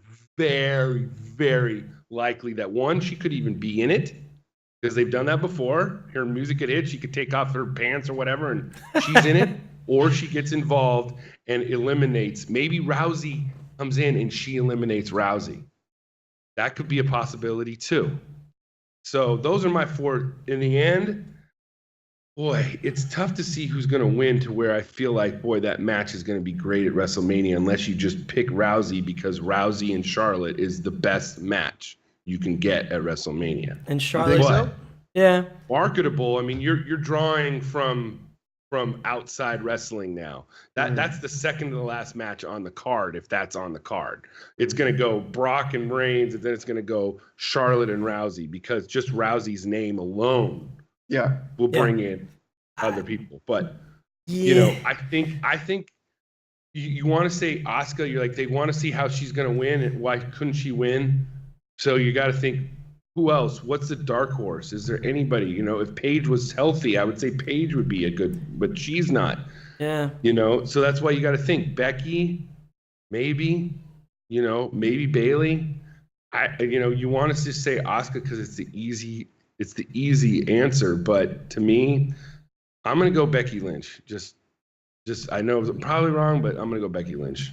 Yeah, I think it's got to be a SmackDown star. I think just because the Raw women's division already is kind of set up, so you're looking at. I mean, like I said, they really did Becky Lynch wrong on SmackDown so far, and it'd be a great way to redeem her. But she'd also be facing her best friend, you know, which would build some serious heat, which super marketable.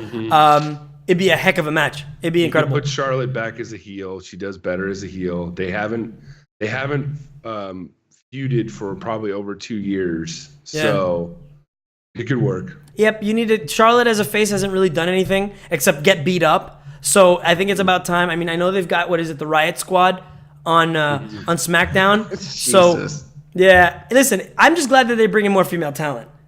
That's it. But here's another question: like who's going to be like the surprise guest? And it's not just, I read something today that Kelly Kelly's been spotted in Philadelphia. So whatever, that's not going to cause it. You could have Lita and Trish come back for a cheer, but like, who do you bring up? Because obviously there's going to be NXT girls going to come up. I bring up the two duo girls, Peyton Royce and the iconic duo. Yes, I bring them up.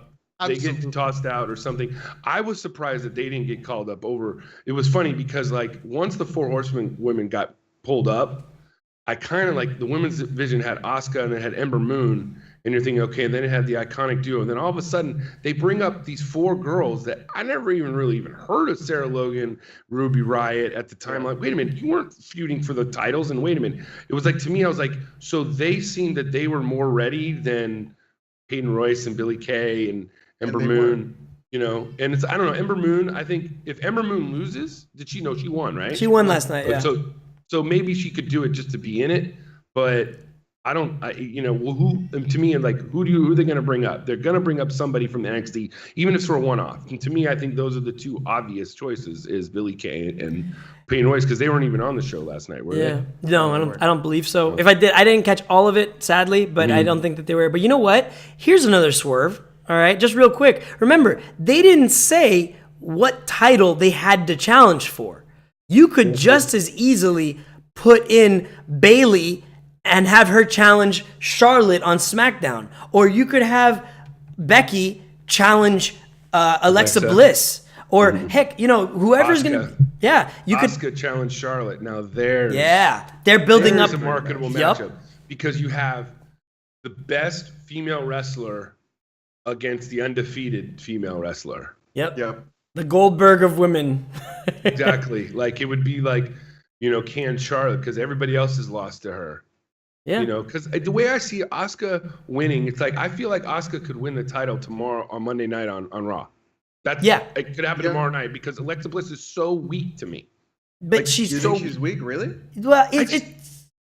I don't buy her as a champ. Yeah, she has the panache, she has the ring, the talking and stuff. Every win that she's gotten has been heelish. You know what I'm saying? It's like and it's just it's great. She's got skills. When a heel wins a match. I love when a heel wins a match just by pinning the guy. And wow. Like, I hate to go off on tangents, but like when Jinder Mahal was the champ, if he would have won any one of those matches, legit, I would have bought into him. But because every single match, something had to happen weird and he needed help, I'm like, I'm done. I think it's in between. It has to be like, give me a heel match, give me a clean pin. Give me a heel match, give me a clean pin. Like, show some validation. Exactly. Jinder has other issues that we could really talk about besides the blatant steroid use that he's totally on. Yes. Like, we could really talk about like what his chest looks like and the fact that he can give milk if he wanted to. Mm-hmm. Alexa Bliss, though, I think her winning the way she does fits her, unlike it didn't fit Jinder, right? Because the way Alexa doesn't have the Singh brothers. She doesn't have those. She just wins in very crafty little ways. She's almost, to me, like the female version of Adam Cole. Like, you're like, Adam Cole's kind of like this snarky, funny, you can get behind him, but he wins in ways that are just like, come on, dude, you shouldn't have won.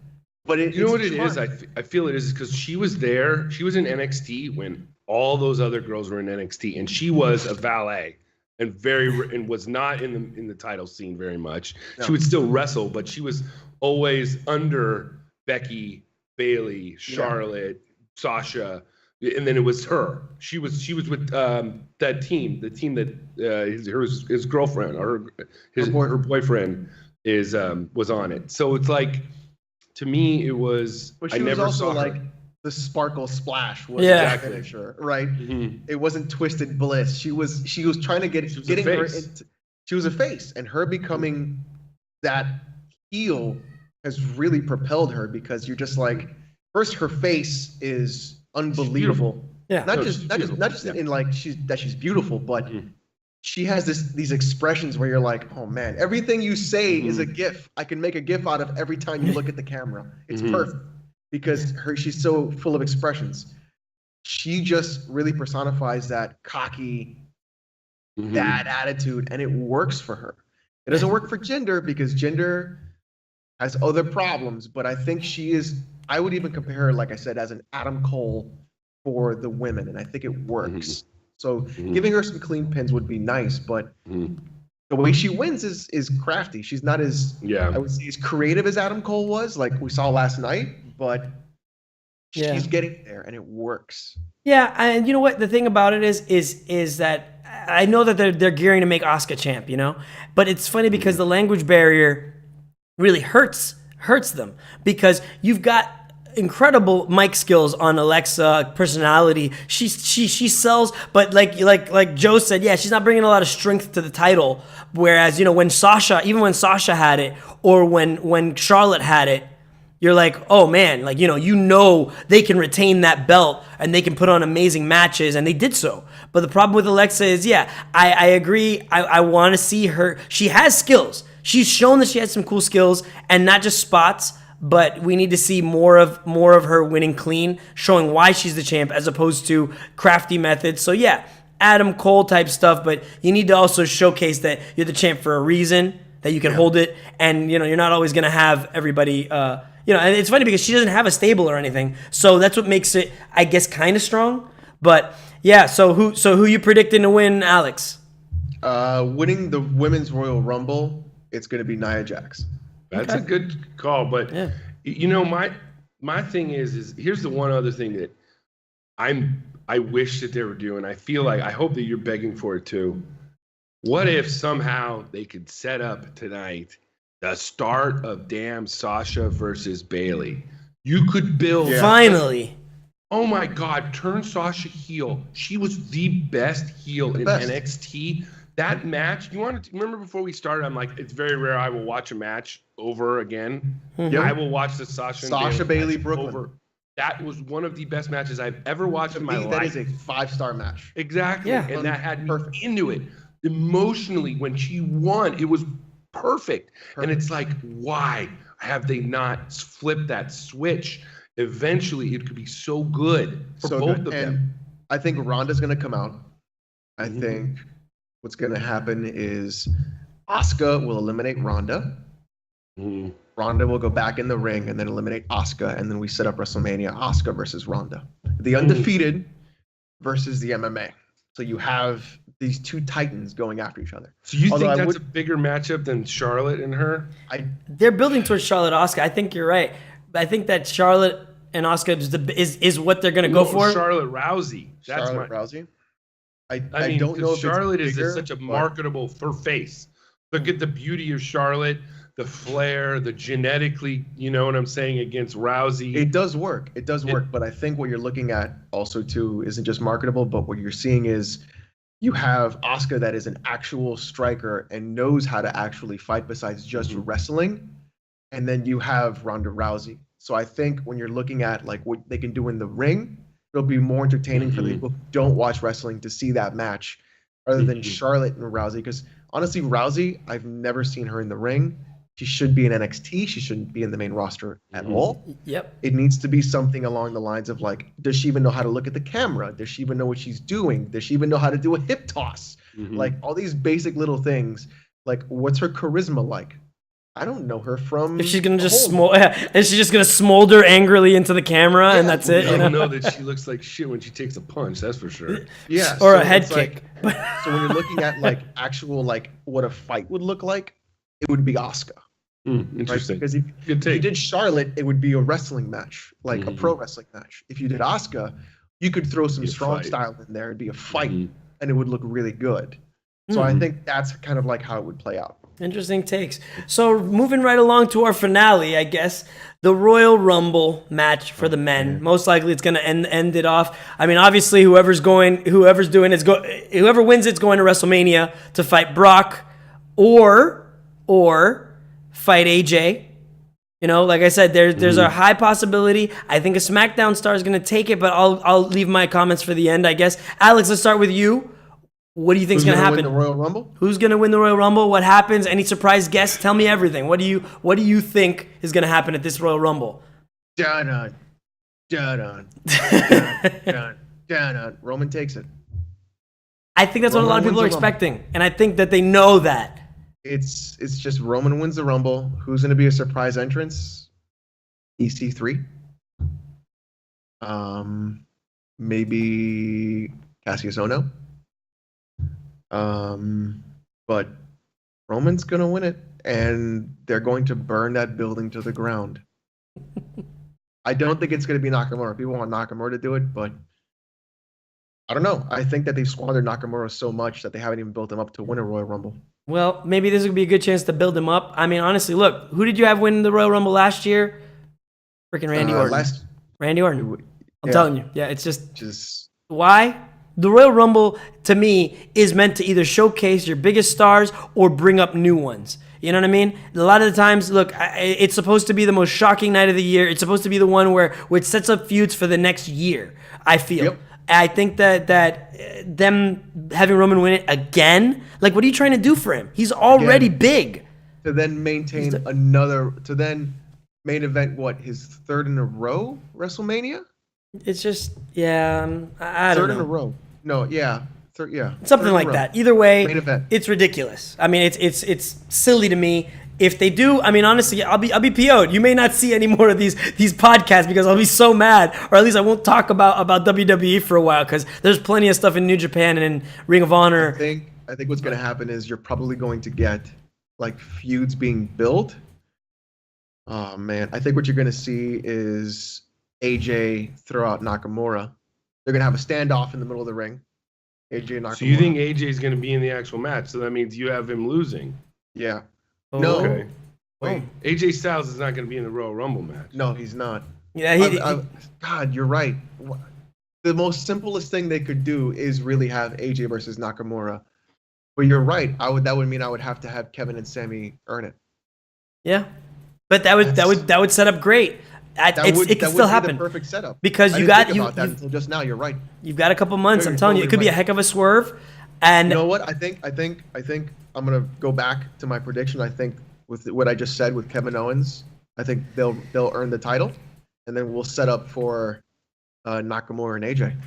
I'd love to see that fatal four-way, man. You want to burn the house down at WrestleMania? Put the four best talents in WWE in the ring at the same time. Forget Brock and Roman. You've AJ, Shinsuke, Sammy, and Kevin. That's it. Dude, you would pay pay-per-view money, $60 cash to see that match, because you know that would be the only thing that could compete right now against Alpha versus Omega. With Randy Orton and Nakamura, I think that's what they're probably going to do. Yeah.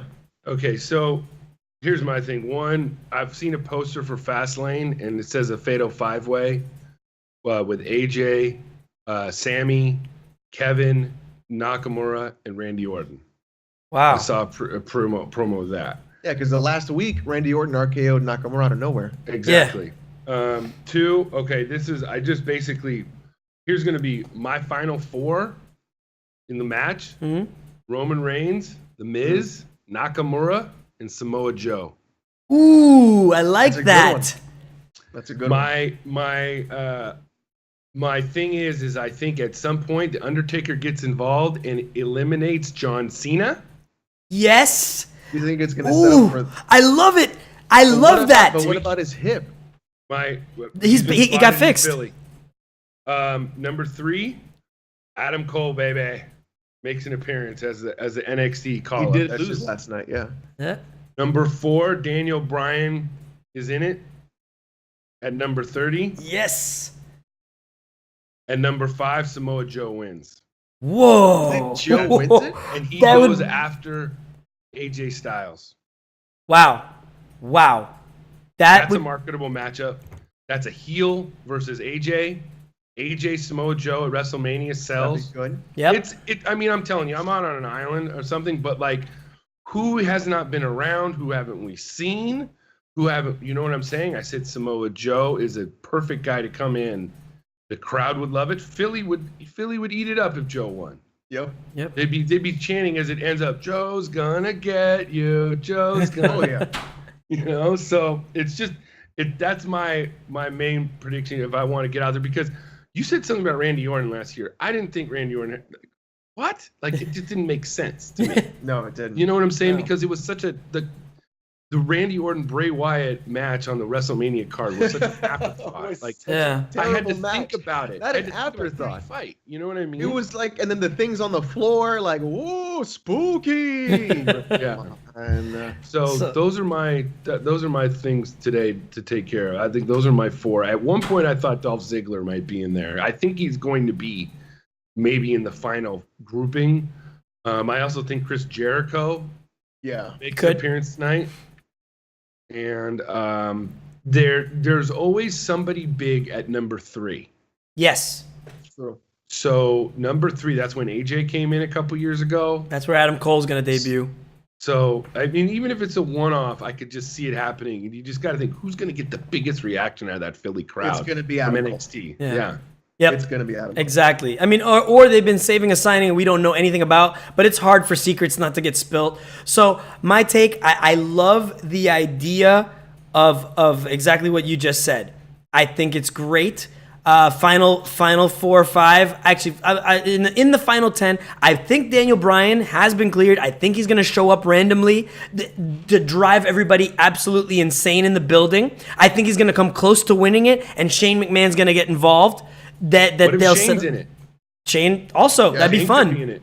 They both could be like back to back. Like, they could be together backstage, and they're like, "Oh, Daniel Bryan's music hits," and he's like, "See you, Shane," and then the next one, here comes Shane down. Yeah. After that, They build the heat, because you know that they're building that slow. I noticed that the SmackDown team likes to build up things slow, especially Shane versus Daniel Bryan would be great for WrestleMania. I think Adam Cole's gonna debut. I think that we're going to see a lot of big feuds built up. I think that I think Shinsuke's going to win it.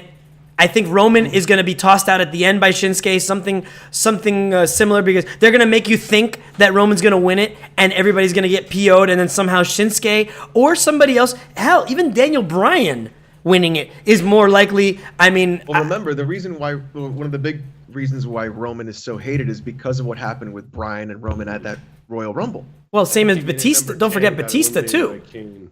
Yep. Batista. Remember when Batista won the Royal Rumble and when everybody wanted it to be Daniel Bryan? They That they should've almost burnt been- down the building for that one. Yeah. Do you think Batista might make an appearance too?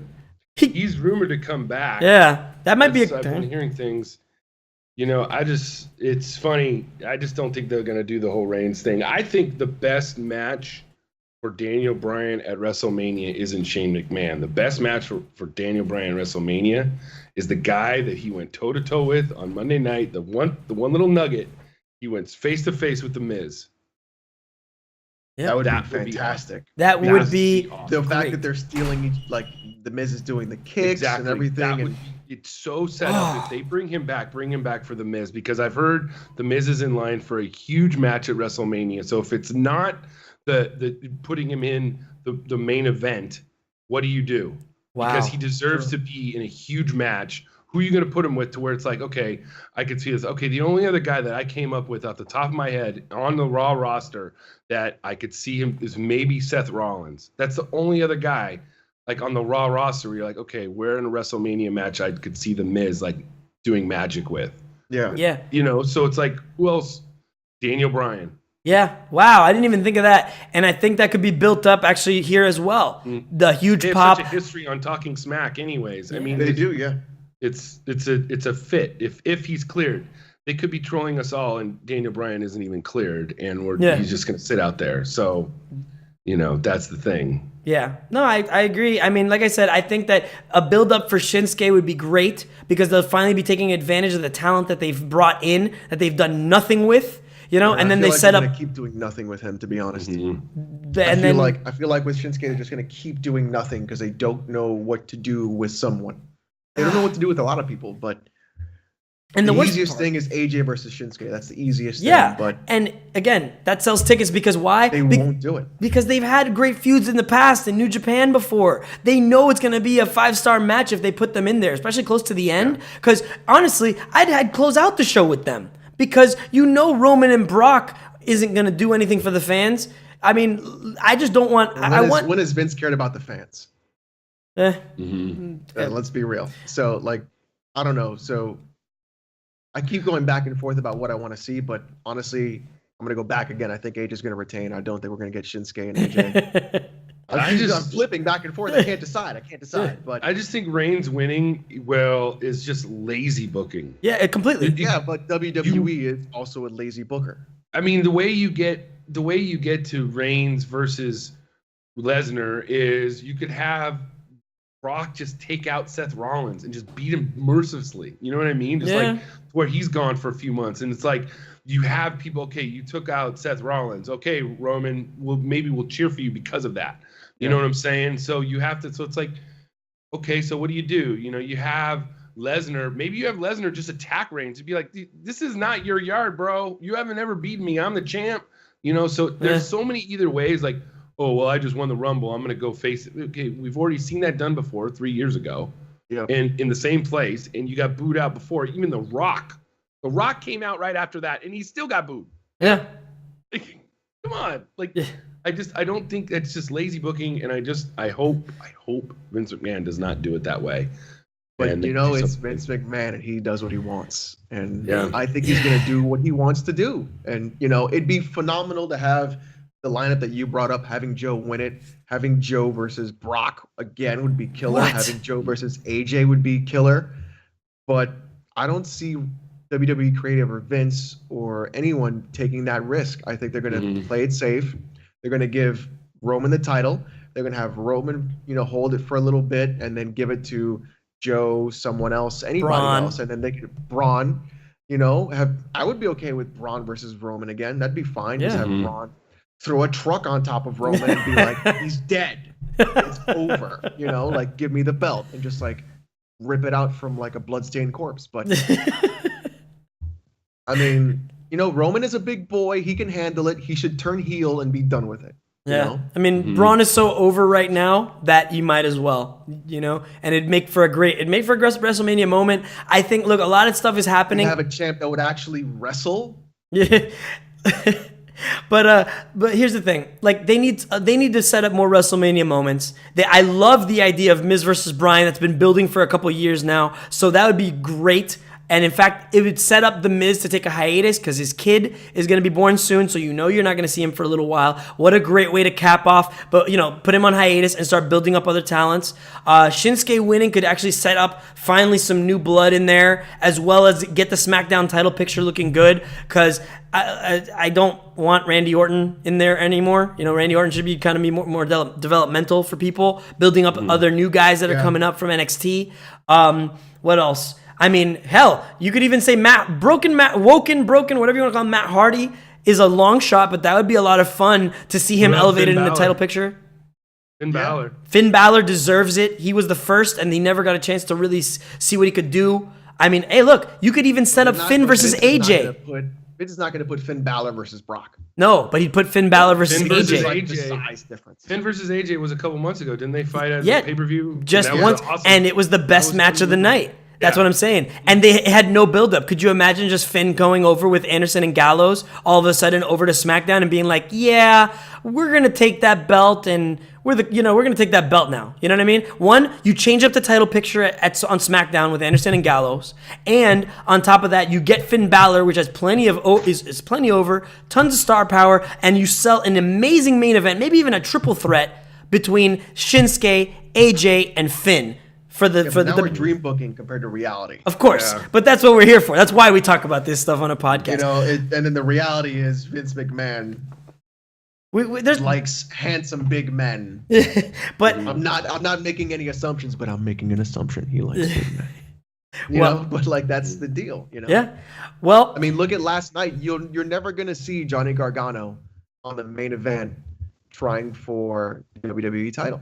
You're gonna see Johnny Gargano in 205 Live. I hope you're wrong. I know you're probably right, but I'm totally right. You'll never see Johnny Gargano. You might see him on SmackDown maybe if they like him enough against whoever the title is there. But on Raw, you'll never see Gargano versus that. You'll see Gargano and Ricochet for the Cruiserweight title. It's a damn shame. Yeah. All right. Well, we've given our predictions. We've talked a little smack about all this. Honestly, thank you first and foremost to Patio Joe and to Alex. Dude, this has been a blast. We got to do this more often. Let's hope the fans agree. So real quick, guys, like I said, if you like what you saw, let us know in the comments below. Give that like button a smash. Go and tell us and subscribe to the channel. Also, thanks again to wisetake.com. Telling you guys, if you like your DFS, sports, MMA, all that, come check me out on the MMA podcast with Wig Splitter. Come check out Patio Joe on all the other ones. Golf, basketball, baseball, football. It is the best place for DFS, hands down. I'm not just saying that just because I work with them. I'm saying that because it is the truth. And big thanks to Alex. It's a real treat having you on whenever possible. I know you're constantly on with the Press Start podcast and your own channel as well. Guys, hit us all up on Twitter. Hit up Alex on Twitter. He is pretty responsive and quite hilarious. He'll send you a wrestling gif. Hit up Patio Joe. He knows tons about the sports business. Pretty much any sport you can think of, not just pro wrestling. And as always, me, like I said, so for Patio Joe and for Oh No, It's Alex, I am El Stevo, and we will see you next time, guys. Big thanks to wisetake.com. Catch us all there. See you next time. Woo!